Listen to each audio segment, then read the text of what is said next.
નમસ્કાર વિદ્યાર્થી મિત્રો, એનએમએમએસની પરીક્ષામાં આપણે ઘણા બધા વિડીયો તમે જોયા હશે.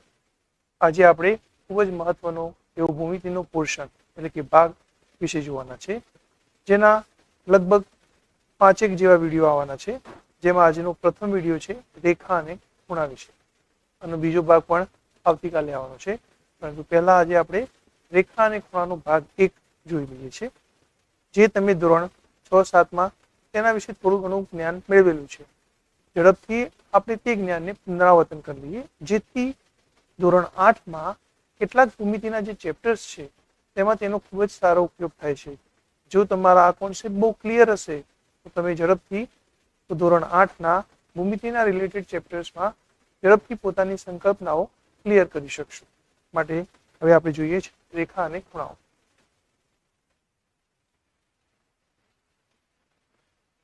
રેખા, તો રેખામાંથી તમે જોશો તો રેખા, રેખાખંડ અને કિરણ એમ 3 ભાગ પડે છે. તો આપણે આ રેખામાં પહેલા આજે આ રેખા વિશે થોડી માહિતી મેળવી લઈએ. રેખા એક સીધી લાઈન હોય છે, જેને ફૂટપટ્ટીની મદદથી દોરી શકાય.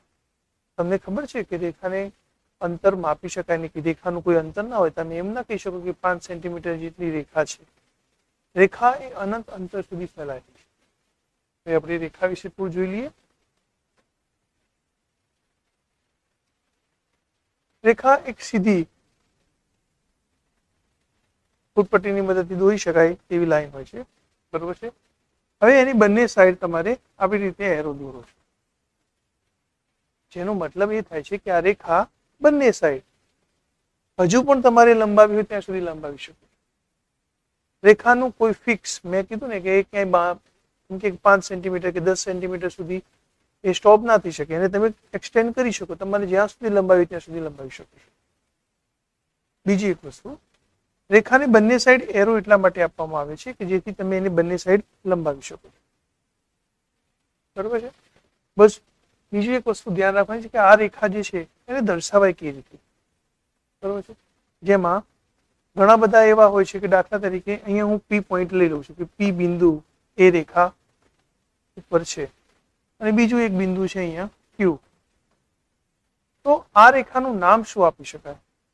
આ રેખાનું નામ અપાશે પીક્યુ રેખા, જેને સંકેતમાં આપણે આ રીતે લખીએ છીએ પીક્યુ, અને એની ઉપર નાનકડી રેખા દોરીએ છીએ.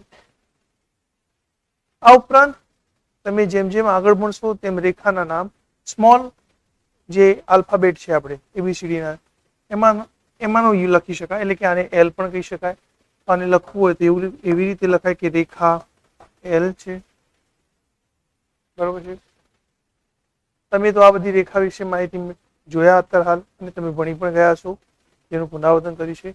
પણ રેખામાં પણ થોડા પ્રકાર છે, જેમાં 2 રેખાઓ વચ્ચે શું રિલેશન છે તે જોઈએ આપણે. એક રેખા સીધી રેખા છે, અને બીજી પણ એની જોડે સીધી રેખા છે. આ બંને રેખાઓ, આ રેખાનું હું નામ આપી દઉં છું કે આ રેખા એલ છે અને આ રેખા એમ છે. તમે જોશો કે આ બંને રેખા એકબીજાને સરખા અંતરે છે, એટલે એને સમાંતર કહેવાય. તમે જો એનું અહીંયાથી અંતર માપશો, જો 5 સેમી થાય, અને અહીંયાથી પણ અંતર માપશો 5 સેમી થાય, અહીંયાથી પણ અંતર માપશો 5 સેમી થાય. ટૂંકમાં 2 રેખા વચ્ચેનું અંતર તમે જ્યારે પણ લંબ અંતર માપો છો, ફરીથી 2 રેખા વચ્ચેનું લંબ અંતર એટલે 90 અંશનો ખૂણો બને. એટલે ખૂણા વિશે હવે આપણે થોડી વાર પછી જોઈએ છીએ. હમણાં તો લંબ અંતર એટલે કે 2 રેખા વચ્ચેનું સીધું અંતર, સૌથી ટૂંકામાં ટૂંકું અંતર જો સરખું હોય દરેક જગ્યાએ, તો સમજી લેવાનું કે આપેલી 2 રેખા એકબીજાને સમાંતર છે. હવે આ રેખા તો જોઈ, પણ એક રેખા આમ દોરેલી હોય, એક રેખા આમ દોરેલી. જો આ એલ રેખા હોય અને આ એમ રેખા હોય, તો તમે જોશો કે આ બંને રેખા સમાંતર છે. તરત તમે જવાબ આપશો ના, કારણ કે બંને રેખા વચ્ચેનું અંતર અહીંયા વધારે છે, અહીંયા ઓછું છે, અને અહીંયા તો 0 થઈ જાય છે. એટલે કે 2 રેખા વચ્ચેનું અંતર સતત ઘટતું કે વધતું જાય છે. ટૂંકમાં બંને રેખા વચ્ચેનું અંતર અચળ રહેતું નથી, માટે આ રેખાને સમાંતર રેખા કહેવામાં આવશે. ફરીથી એક વખત રિવિઝન કરી, રેખાને કોઈ અંત્ય બિંદુ હોતું નથી. એ રેખા કોઈ જગ્યાએથી સ્ટોપ થઈ જાય એવું હોય નહીં. રેખા બંને બાજુ એક્સટેન્ડ છે, માટે બંને સાઈડ એમને એરો મૂકવામાં આવે છે. રેખાને દર્શાવવા માટે જો રેખા પરના બે બિંદુઓ આપેલા હોય તો તેને કેપિટલ આલ્ફાબેટ એટલે કે પી ક્યુ આપણે જેમ આગળ જોયું તે રીતે લખવામાં આવે છે, અને સ્મોલ આલ્ફાબેટમાં આખી રેખાને ખાલી સ્મોલ એલ, એમ કે એન કે એક્સ વાય કોઈ પણ રેખા પણ સ્મોલ આલ્ફાબેટમાં દર્શાવવામાં આવે છે. હવે આપણે આગળ રેખાના કેટલાક ભાગ વિશે ચર્ચા કરીએ. રેખાના પ્રકારમાં આપણે પહેલો પ્રકાર જોઈ લીધો. એ રેખા એ સમાંતર રેખા છે અને એક બીજી છે અસમાંતર રેખા. આ ઉપરાંત બીજી બે પ્રકાર પણ એવા આવે છે, સમતલીય રેખાઓ અને અસમતલીય રેખાઓ. જો આ જ એક સમતલ ઉપર દોરી શકાય તો એને સમતલીય રેખાઓ કહેવાય, અને આ સમતલ ઉપર એક રેખા હોય અને બીજી રેખા બીજી હોય એટલે કે બીજા સમતલમાં હોય તો એમને અસમતલીય રેખાઓ કહેવામાં આવે છે, જે તમારે આગળના ધોરણમાં ભણવાનું આવશે. હવે આગળ કિરણ. વિદ્યાર્થી મિત્રો, કિરણ એક રેખાનો ટુકડો છે. જો હું રેખાને આમ દોરી દઉં અને અહીંયાથી હું કટ કરનાર અને આટલો પોર્શન જો હું નીચે દોરું છું. હવે કિરણ અને રેખામાં ફરક શું છે? તો રેખામાં બે એરો છે જે બંને બાજુ હોય છે, જ્યારે કિરણમાં કોઈ એક બાજુ એરો હોય છે. એનો મતલબ કે જો હું આ બિંદુને પી કહી દઉં અને અહીંયા કોઈ બિંદુને ક્યુ કહી દઉં, એ જ વસ્તુ અહીંયા લખું છું. જો અહીંયા હું પી લખી દઉં છું, અહીંયા હું ક્યુ કરી દઉં, તમે જોશો કે રેખા આ જે કિરણ જે છે, રેખાનો જે ભાગ કિરણ જે છે એ પી થી આ બાજુ એટલે કે તમારે જોશો કે ડાબી બાજુ એક્સટેન્ડ થશે નહીં. એટલે કિરણનું ઉદ્ભવ બિંદુ થઈ ગયું પી.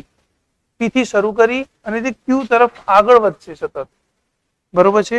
એટલે પી આપણા માટે અંત્ય બિંદુ થઈ ગયું. તમે હવે આ એક વસ્તુ બહુ યાદ રાખવા જેવી છે, પરીક્ષામાં પૂછાય છે કે કિરણને કેટલા અંત્ય બિંદુ હોય?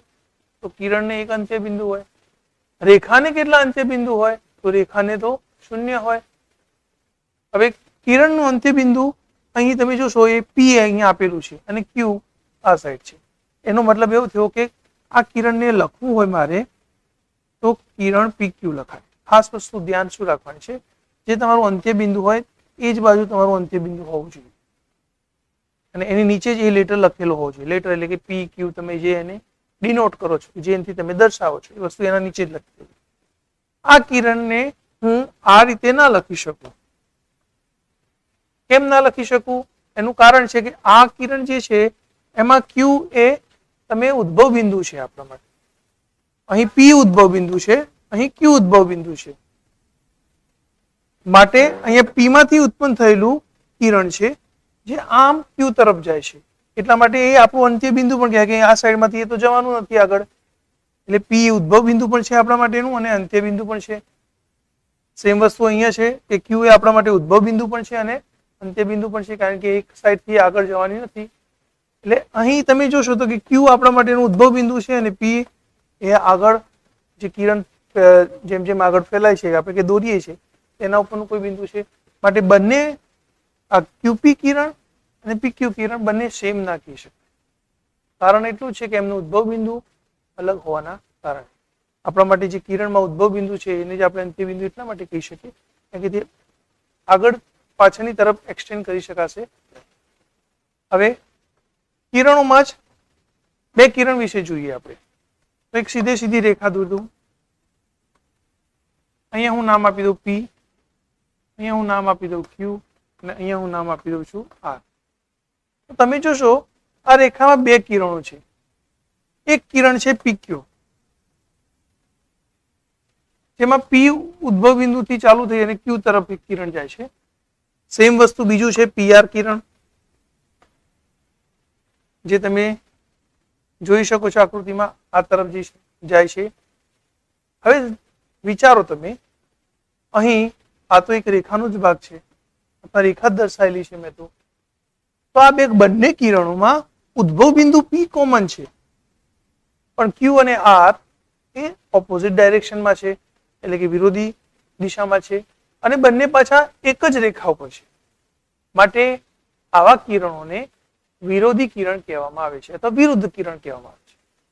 અહીં પીક્યુ નું વિરુદ્ધ કિરણ આવશે પીઆર આ એટલા માટે ખાસ વસ્તુ ધ્યાન રાખવા જેવી છે કારણ કે બે કિરણોની મદદથી ખૂણાની રચના થાય છે, જે આપણે આગળ જોવાના છે. એટલે તમને ખબર પડી ગઈ હશે કે જ્યારે બે વિરુદ્ધ કિરણ ને જ્યારે બંને જોડવામાં આવે છે ત્યારે એનું કોમન બિંદુ એટલે કે બંનેમાં ઉદ્ભવ બિંદુ સેમ જ હોય છે, અને બંને વિરુદ્ધ કિરણને જ્યારે જોડીએ છીએ ત્યારે એક રેખાનું નિર્માણ થાય છે. આમ એવું પણ કહી શકાય કે એક જ રેખાને બે ટુકડા કરીએ બરોબર, કોઈ એક બિંદુને મૂકી અને ત્યાંથી આપણે જો એને બે ટુકડા કરીએ તો બંને ટુકડા પરસ્પર વિરોધી કિરણ મળે છે. આગળ જોઈએ રેખાખંડ. રેખાનો કોઈ એક ભાગ આટલેથી લઈને આટલે સુધી, આનું નામ જો હું એ આપી દઉં છું અને આનું નામ બી આપી દઉં, તો આનું કોઈ માપ હશે, આનું કોઈ માપ હશે.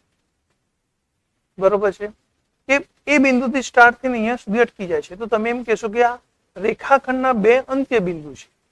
કેટલા અંત્ય બિંદુ છે? બે અંત્ય બિંદુ છે, કારણ કે એક છે એ અને એક છે બી.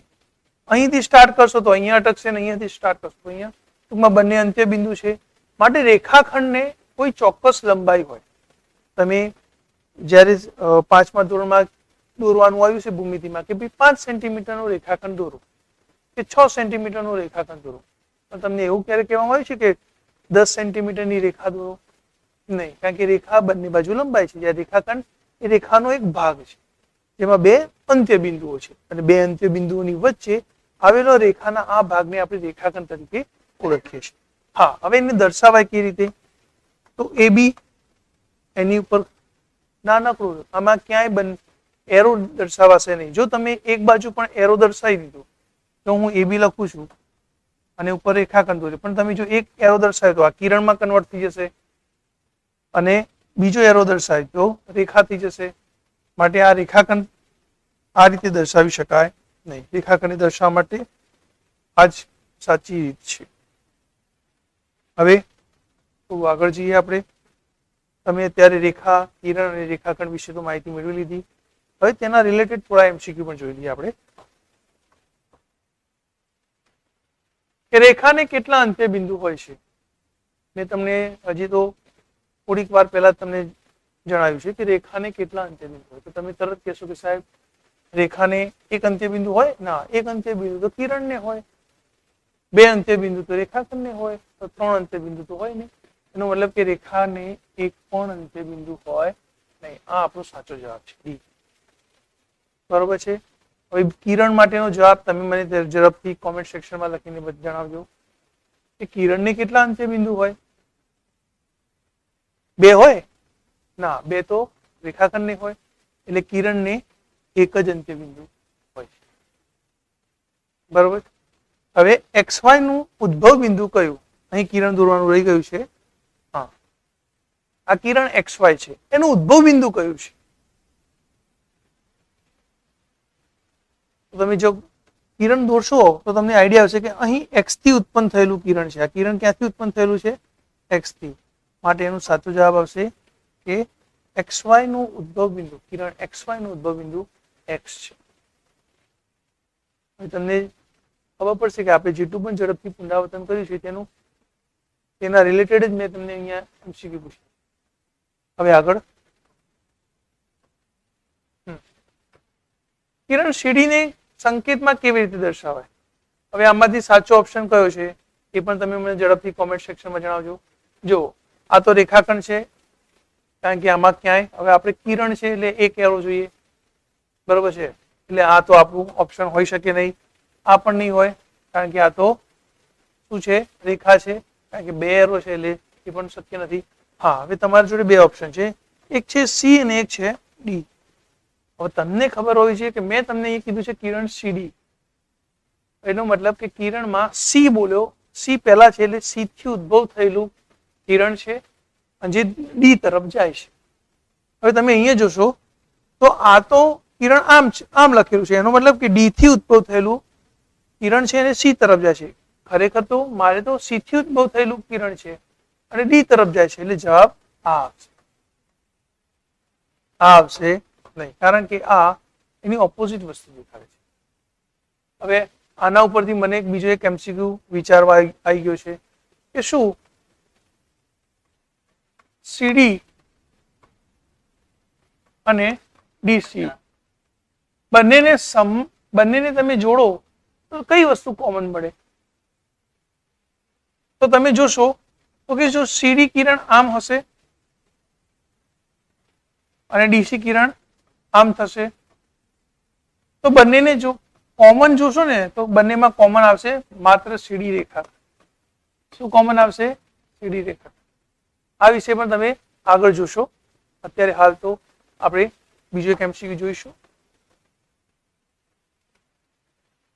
હવે આપણે ખૂણા વિશેની ચર્ચા કરીએ છીએ. ખૂણા, તો આજે આપણે ખૂણાની અંદર ખૂણાના પ્રકાર વિશે જોવાના છે, ખૂણાનું માપન જોવાના છે, કોટિકોણ જોવાના છે, પૂરક કોણ અને રૈખિક જોડના ખૂણા. આજે ઓલમોસ્ટ બધી જ ટાઈપના ખૂણાઓને આપણે જોવાનો પ્રયત્ન કરીએ છીએ. હવે આગળ જોઈએ છે.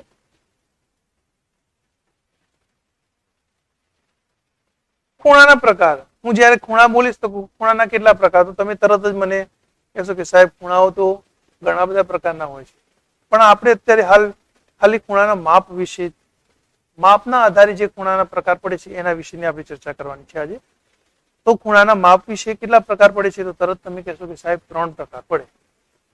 જેમાં પહેલું છે લઘુકોણ.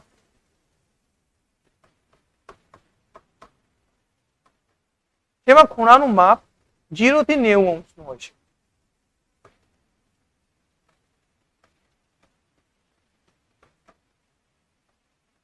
એનો મતલબ કે હું 45 અંશનો ખૂણો કહું એટલે તમે તરત કહેશો કે સાહેબ એ તો લઘુકોણ કહેવાય. હું કહીશ 60 અંશનો ખૂણો તો તરત તમે કહેશો કે સાહેબ એ તો લઘુકોણ કહેવાય. હું કહીશ 10 અંશનો ખૂણો તો તરત તમે કહેશો કે સાહેબ એ તો લઘુકોણ કહેવાય. 89 અંશનો કહીશ તો પણ તમે કહેશો કે સાહેબ લઘુકોણ કહેવાય. એનો મતલબ 90 કરતા નાના તમામ માપના ખૂણાને આપણે લઘુકોણ કહીએ છીએ. હવે આપણે જોઈએ આગળ. બીજું આવે છે કાટકોણ.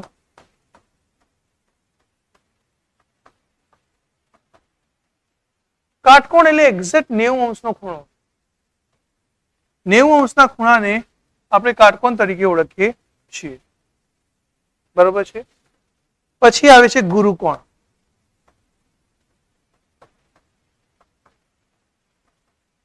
ગુરુકોણ એટલે જે ખૂણાનું માપ 90 અંશથી વધુ હોય પરંતુ 180 અંશ કરતા ઓછું હોય, તો આવા ખૂણાને આપણે શું કહીએ છીએ? ગુરુકોણ કહીએ છીએ. જે તમે જાણો છો એટલે કે 90 અંશથી 180 અંશની વચ્ચે હોય તો તેવા ખૂણાને આપણે ગુરુકોણ કહીએ છીએ. હવે ઝડપથી તમને તો આઈડિયા આવી ગયો કે આપણે 3 જે ખૂણા શીખ્યા છે કે લઘુકોણ, કાટકોણ અને ગુરુકોણ. આ વિશેની માહિતી મેળવી છે. બરોબર છે. હવે આ ખૂણાઓનું માપન કયા સાધનની મદદથી થાય છે તે જોઈ લઈએ આપણે.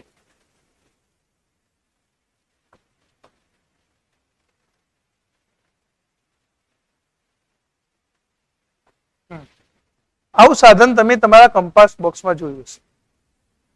ખરું ને વિદ્યાર્થી મિત્રો? હવે જ્યારે કોઈ એક કિરણ તમને અહીંયા આપી દીધેલું હોય અને કોઈ ખૂણો એક આમ દોરેલો, તો તમે શું કરો? એ ખૂણાનું જે આ બિંદુ જે છે જ્યાં બંને કિરણ ભેગા થાય છે તેને તમે આ પોઈન્ટ ઉપર એક્ઝેક્ટ મૂકશો. આ આડી ધરીને અહીંયા 0 વાળી આડી ધરી પર મૂકીને એક્ઝેક્ટ એ ભુજ ઉપર મૂકીને આપણે આ પ્રોટેક્ટરને, અને ઇંગ્લિશમાં પ્રોટેક્ટર કહેવાય, ગુજરાતીમાં કોણ માપક છે, તો કોણ માપકને એવી રીતે ગોઠવશો જેથી આ આડી ધરી ઉપર 0 ની લાઈન એટલે કે 0 વાળી જે લાઈન દોરેલી છે એની ઉપર એક્ઝેક્ટ આવી જાય. પછી તમે જોશો કે ખૂણામાં માટે બીજી જે લાઈન આપી છે કઈ જગ્યાએ આવે છે, તો અહીંયા મેં તમને આ ખૂણામાં દોરીને બતાવ્યું તો આ આવે છે 130. તમે એમ કહેશો કે સાહેબ અહીંયા ઉપર તો 50 છે. ખાસ વસ્તુ એ ધ્યાન રાખવાની કે ખૂણો માપવા માટે ક્યારે કઈ બાજુ લેવાની. તમે જે બાજુ આ આડી ધરી મૂકી હોય ત્યાંથી અંક જોવાના. એમાં 0 ક્યાંથી સ્ટાર્ટ થાય છે? જો તમે જોશો કે 0 નીચેની લાઈનમાં સ્ટાર્ટ થાય છે તો આપણે નીચેનું જ માપ જોવાનું છે. એટલે આપણું સાચું માપ આવશે 130. બરોબર છે. હવે આમાં જ એક્ઝેક્ટલી આ જે છે એ 90 અંશનો ખૂણો થાય. બંને બાજુથી તમે માપશો. હવે જો હું આ સાઈડથી માપનનું ગણતરી રાખું છું તો આટલે એટલે કે 0 થી 90 સુધીના માપને હું શું કહીશ? લઘુકોણ કહીશ, લઘુકોણ ખૂણો કહીશ. અને અહીંયા એટલે કે 90 થી આ 180 સુધી વચ્ચેના માપને હું કહીશ ગુરુકોણ. આમ તો કોણ એટલે જ ખૂણો થઈ જાય. લઘુ એટલે નાનો ખૂણો, ગુરુ એટલે મોટો ખૂણો, અને કાટ એટલે એક્ઝેક્ટલી 90 અંશનો. તો આ જે સાધન જે છે એ તમે તમારા કંપાસ બોક્સમાં તો જોઈ જ લીધું હશે. હવે આગળ જરા જોઈએ. બે કિરણની મદદથી ખૂણો બને છે. હમણાં મેં તમને દોરીને બતાવી, તો હવે ફરીથી એક વખત જોઈ લઈએ.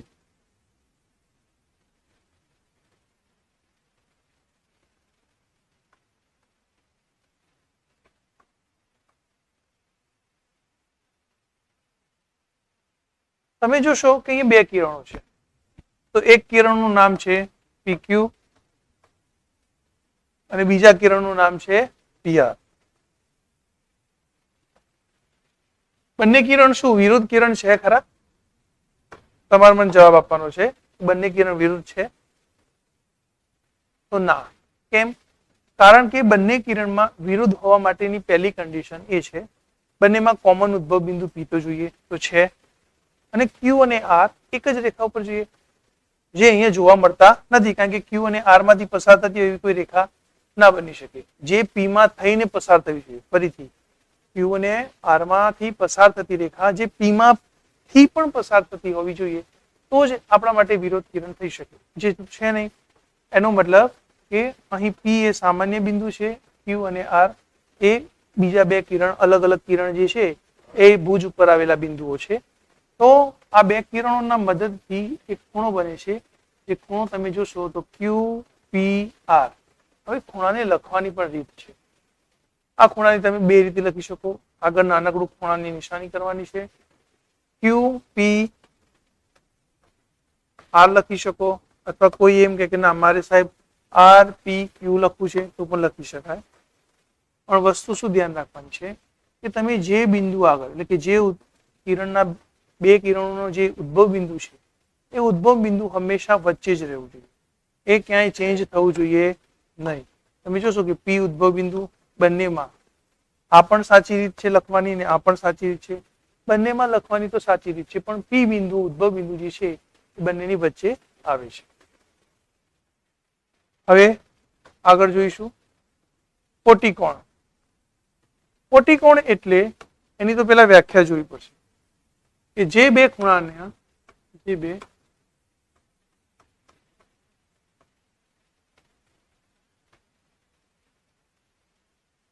જે બે ખૂણાના માપનો સરવાળો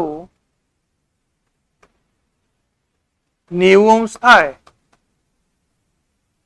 તો તેવા ખૂણાઓને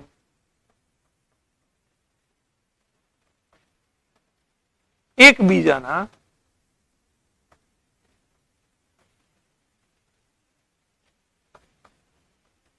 કોટિકોણ કહેવાય છે.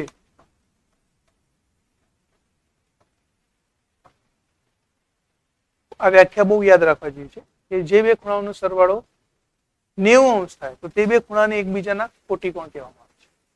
આ વ્યાખ્યા એની ઉપરથી જ મદદ ખબર પડી જાય છે કે બે ખૂણાનો સરવાળો જો 90 થાય તો બંને એકબીજાના કોટિકોણ કહેવાય. જોઈએ હવે આગળ એના રિલેટેડ MCQ હશે. હા, તો 75 ના કોટિકોણનું માપ કેટલું થાય? એનો મતલબ કે હું 75 માં એવો કોઈ નંબર એટલે કે કેટલા અંશનું માપ એડ કરું તો બંનેનો સરવાળો 90 અંશ થાય. તો ખબર ના હોય તો ધારો કે એ x છે, આ x ની અંદર હું 75 ઉમેરું છું, 75 અંશ, તો મારો સરવાળો તો કેટલા અંશ થવું જોઈએ? 90 અંશ થવું જોઈએ. કારણ કે મને અહીંયા કોટિકોણનું માપ આપેલું છે, કોટિકોણ કીધેલું છે, એટલે કોટિકોણ એટલે બે નો સરવાળો 90 થાય. તો મેં એક x લીધો છે ને એક 75. હવે x તો મારે ધારવો પડે કારણ કે મારે એનું માપ શોધવાનું છે. માટે x બરાબર 90 અંશમાંથી 75 અંશ તમે બાદ કરશો એટલે x બરાબર આવશે 15 અંશ. આમ તમે કહી શકો કે કોટિકોણમાં 75 ના કોટિકોણનું માપ 15 અંશ થશે. બરોબર છે. હવે 45 ના કોટિકોણનું માપ કેટલું થશે તે પણ તમે મને જરા ઝડપથી કોમેન્ટ સેક્શનમાં જણાવો કે 45 ના કોટિકોણનું માપ કેટલું થાય. હવે એ જ દાખલો પણ આપણે આ ઉપરની રીતથી ગણી જોઈએ કે 45 ના કોટિકોણનું માપ ધારો કે x છે, એટલે હું x લઈ લઉં, જેમાં હું 45 અંશ ઉમેરીશ એટલે જવાબ આવશે 90 અંશ. માટે x બરાબર 90 અંશ માઇનસ 45 અંશ. હવે 90 થી 45 બાદ કરશો એટલે તરત જવાબ આવશે 45. આમ આપણે કહી શકીએ કે 45 ના કોટિકોણનું માપ 45 થાય છે. હવે પૂરક કોણ વિશે જરા જોઈએ.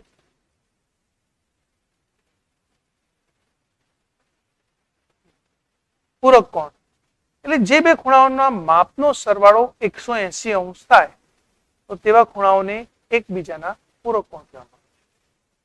ફરીથી કોટિકોણમાં એવું હતું કે જે બે ખૂણાના માપનો સરવાળો 90 અંશ થતો, જ્યારે પૂરક કોણની અંદર જે બે ખૂણાના માપનો સરવાળો 180 અંશ થાય તેવા ખૂણાઓને એકબીજાના પૂરક કોણ કહેવામાં આવે છે. બરાબર છે. હવે એના રિલેટેડ એક દાખલો જોઈ લઈએ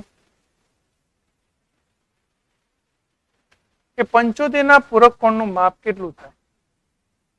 ફરીથી એ જ વસ્તુ ધારીશું આપણે, જેમ આપણે x ધારે તો આગળના દાખલામાં, એટલે કે x વત્તા 75 બરાબર 180. અહીં પૂરક કોણ છે એટલે 90 નહીં આવે પણ 180 આવશે. માટે x બરાબર 180 ઓછા 75. માટે x બરાબર તમે 180 માંથી 75 બાદ કરશો એટલે જવાબ આવશે 105. તો આમ આ 75 અને 105 બંને એકબીજાના પૂરક કોણ છે. માટે એવું લખી શકાય કે 75 ના પૂરક કોણનું માપ 105 થાય અને 105 ના પૂરક કોણનું માપ 75 થાય. હવે એવો એક દાખલો 145 માટે પણ મેં તમને આપ્યો છે, એ પણ જોઈ લઈએ. તો કેવી રીતે શોધશો? સેમ ઉપરની મેથડ છે કે x વત્તા 145 બરાબર 180. માટે x બરાબર 180 ઓછા 145. માટે x બરાબર 35. આમ એવું કહી શકાય કે 145 ના પૂરક કોણનું માપ 35 થશે અને 35 ના પૂરક કોણનું માપ 145 થશે. વિદ્યાર્થી મિત્રો, હું આશા રાખું છું કે તમને અત્યાર સુધી જે વસ્તુ ભણાવીને, જેમાં રેખા, કિરણ, રેખાખંડ અને ખૂણાઓમાં પણ કોટિકોણ, પૂરક કોણ, બરોબર છે, જે વિશે મેં તમને માહિતી આપી છે તે વિશે તમે બરોબર સમજ્યા હશો. હવે ખૂણાઓનો એક પ્રકાર રૈખિક જોડના ખૂણા જે બાકી છે તે આપણે આગળના સેશનમાં જોઈશું. ત્યાં સુધી આના રિલેટેડ MCQ નો તમે પ્રેક્ટિસ કરજો. નમસ્કાર.